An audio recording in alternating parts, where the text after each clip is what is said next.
चाहते हैं कि कोई कुछ भी कहे योगी आदित्यनाथ उसका जवाब ना दें? नहीं तो उसी भाषा में दें क्या? अच्छी भाषा में भी दे सकते हैं। तो पहले तो ये मानिए कि आप लोगों की भाषा खराब है। मेरी बात तो सुन लो पहले, पूरी तो बोल लें तो फिर आप कहोगे जो भी मान लूंगा सब। जिस सरकार की मानसिकता, बलात्कारियों की बात अभी भंडारी जी कर रहे हैं, चिन्मयानंद का बलात्कार केस कौन वापस ले रहा? हिंदू सनातनी रात्रि में करते हैं क्या दाह संस्कार? हाथरस में बच्ची का किया कि नहीं?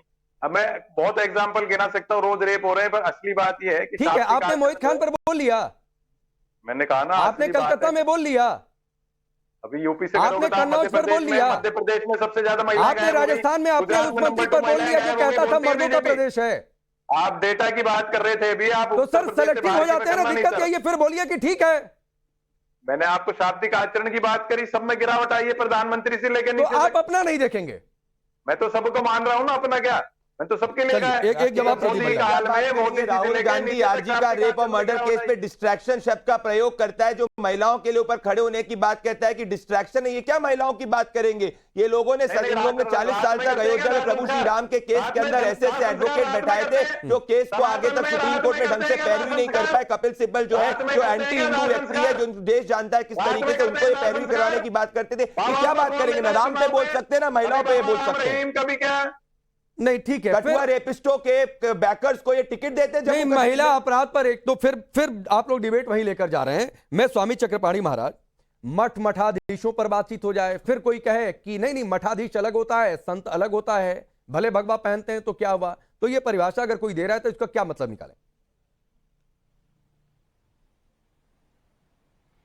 नहीं देखिए जी, ये तो ऐसा पूरे देश और दुनिया देख रहा है कि जिस प्रकार से जब से प्रधानमंत्री मोदी जी प्रधानमंत्री बने हैं, और स्वाभाविक है कोई न कोई आता है प्रधानमंत्री बनता है, कभी सत्ता पक्ष आती है, फिर विपक्ष आता है, लेकिन उसके बाद जिस तरीके से विपक्ष एक हताशा की स्थिति में है, पूरा विपक्ष, चाहे दक्षिण से स्टालिन ले लीजिए, चाहे बिहार से जो वो थे, वो जो रामायण पे और भगवान राम पे टिप्पणी करने वाले थे, चाहे इसके बाद इनके सपा की पार्टी के स्वामी प्रसाद मौर्य थे, अब माननीय अखिलेश यादव जी, यानी कि सभी मिलकर के हर बात पे, यानी मोदी जी से लड़ाई है, योगी जी से लड़ाई है, बीजेपी से लड़ाई है, और आ जाते हैं सनातन पे, आ जाते हैं मठ और मठाधीश पे, आ जाते हैं हमेशा मंदिर पे, आ जाते हैं रामचरितमानस और भगवान राम पे। तो ये निश्चित रूप से हताशा दिखा रहा है, और ये समझ नहीं पा रहे खुद भी कि जिस हिंदुस्तान में बैठे हैं, जो राम और कृष्ण की धरती है, यहीं पे उनका विरोध करके, यहीं पे भगवा का विरोध करके, आखिर मठों में बैठे हुए जो पीठाधीश्वर है, संत है, जो लाखों की संख्या में, उन्होंने क्या बिगाड़ा है भाई? आपके वो विरोधी तो है नहीं। आप तो जब चुनाव आता है तो जाकर के तुरंत आप मठे मंदिरों में आशीर्वाद लेने लगते हो, और इस चुनाव नहीं रहता है तो मठाधीश और माफिया और गुंडों को एक साथ जोड़ने लगते हो। किसी मौलाना को तो नहीं जोड़ा, किसी पादरी को तो नहीं जोड़ा।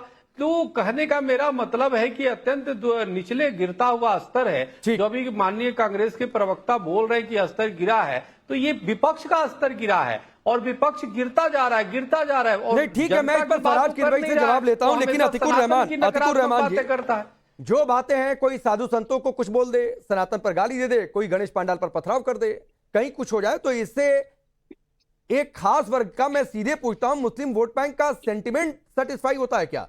क्योंकि ये भ्रम तो है विपक्ष को, क्योंकि बार बार इस तरीके के स्टेटमेंट आते हैं।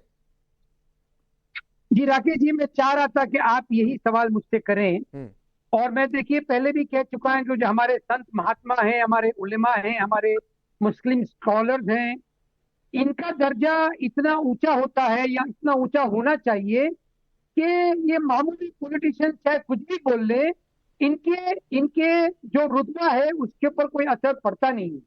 प्रॉफिट मोहम्मद के लिए भी मैंने पहले भी मेंटेन किया है कि चाहे कोई कुछ भी बोल ले, लेकिन प्रॉफिट मोहम्मद की जो छवि है, जो इमेज है मुस्लिम समाज के अंदर, उससे उनको कोई फर्क नहीं पड़ता है।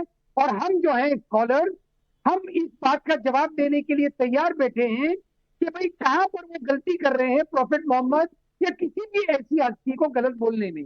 यहाँ पर सवाल ये है राकेश जी कि आपने अंदाजा कैसे लगा लिया कि अगर कोई संत महात्माओं को, हिंदू संत महात्माओं को गलत बोलेगा, खराब बोलेगा, उनकी छवि बिगाड़ने की कोशिश करेगा, तो मुस्लिम वोट बैंक नहीं, अतिकुर रहमान जी, मैंने अंदाजा नहीं लगाया सर, और ना मैं ऐसा मानता हूं।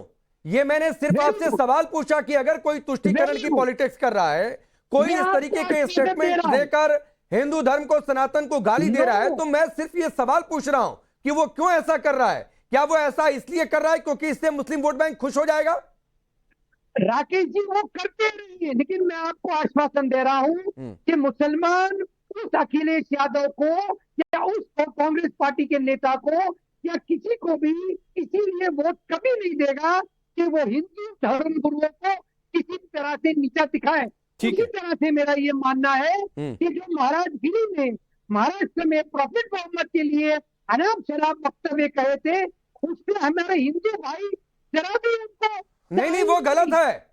आतिकुर रहमान जी, प्रॉफिट साहब के खिलाफ, मोहम्मद साहब के खिलाफ कोई कुछ भी आपत्तिजनक बोलेगा वो गलत है। मैं इस मंच से कह रहा हूं, इस लाइव शो में कह रहा हूं, उसको कोई समर्थन नहीं कर सकता है, और जो समर्थन करेगा वो मानसिक तौर पर दिवालिया है। मैं बिल्कुल उसके साथ नहीं हूं। लेकिन मैं जो सवाल है, मैं उस सवाल पर वापस लौटता हूं। फराज किदवई साहब, जो स्वामी चक्रपाणी महाराज कह रहे थे, आप लोग जानबूझ कर देते हैं। मैंने पर्सनल वाला सवाल पूछा, आप कह रहे हैं पर्सनल नहीं होते हैं, लेकिन मठाधीश माफिया में ज्यादा फर्क नहीं। योगी जो कपड़ा पहनते हैं कपड़े पर चले जाते हैं। शिवपाल यादव कहते हैं कपड़े संतो माला पहनते हैं, लेकिन नहीं है। डिंपल यादव 2022 में कह चुकी हैं जंग का रंग वही होता है जो योगी कपड़े पहनते हैं। कुछ दिन पहले बुलडोजर चलाने के बाद उदित राज ने कह दी थी, बाद में पलटकर माफी भी मांगने लगे थे कि गलती से गेस्ट हाउस की जगह हमने राम मंदिर बोल दिया था। तो सर ये नीयत दिखाती है जो बार बार ऐसे स्टेटमेंट देते हैं कि आपका टारगेट कहां है? देखिए राकेश जी, मैं आपसे फिर से ये बोले दे रहा हूं कि जो नैरेटिव भारतीय जनता पार्टी और कुछ लोग अगर ये सेट करना चाहते हैं, तो जनता ने 2024 में उत्तर प्रदेश में जवाब दे दिया है।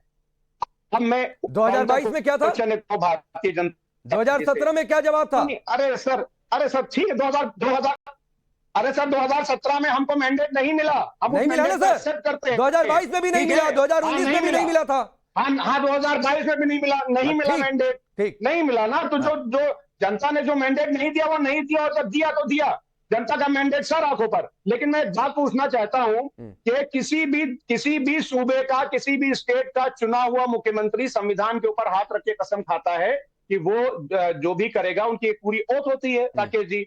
अब मैं ये पूछना चाहता हूं कि जो असम के जो मुख्यमंत्री हेमंत बिस्वा शर्मा जी, वो रोज कॉन्स्टिट्यूशन के आर्टिकल 15 की धज्जियां उड़ाते हैं जब वो सदन के पटल पर कहते हैं कि मैं किसी एक कम्युनिटी का साथ दूंगा। प्रदीप भंडारी जवाब शर्मा रोज आर्टिकल 15 की राकेश उड़ाते हैं जब वो बोलते अभी हैं कि तक महंगाई जो है मुसलमानों की अखिलेश वजह से यादव बढ़ रही है। प्रभु श्री राम के मंदिर में नहीं गए। उन्होंने चुनावी स्टंट के रूप में कहा था मैं बाद में जाऊंगा। अभी तक उन्होंने क्या आपको तारीख का ऐलान किया? नहीं किया। इससे आप इनके एंटी हिंदू एड समझ सकते हैं। आप मुझे बताइए, राम गोपाल यादव अखिलेश यादव के मेंटर क्या कहते थे? मंदिरों में जाना बकवास बात होती है। क्या राम गोपाल यादव को हटाया गया? पार्टी से नहीं हटाया गया। आपको याद होगा कांग्रेस के समय में क्या हुआ था 2024 चुनाव से पहले? सनातन को डेंगू मलेरिया एड्स कहा गया था। क्या समाजवादी पार्टी का कोई भी नेता ने उसका खंडन किया था? नहीं खंडन किया था। भगवा जीत का कलर होता है, भगवा सनातन का कलर होता है। क्या इनने भगवा आतंकवाद जब शब्द का प्रयोग किया था, क्या स्वर्गीय मुलायम सिंह यादव जी ने उस वक्त, या अखिलेश यादव जी ने उस वक्त उसका खंडन किया था? नहीं किया था। ये लोग ट्रेडिशनली एंटी हिंदू हैं। ठीक है, लेकिन फराज किदवई साहब समझिए कि चर्चा शुरू कहां से हुई। मठाधीश माफिया की तुलना नहीं करने जाते तो यह चर्चा नहीं शुरू हुई होती। यह आपको समझना चाहिए था, नहीं इधर से आता ना। आपको आज संवैधानिक मर्यादा क्या आप हवाला दे रहे होते, आप असम चले गए। चलिए वक्त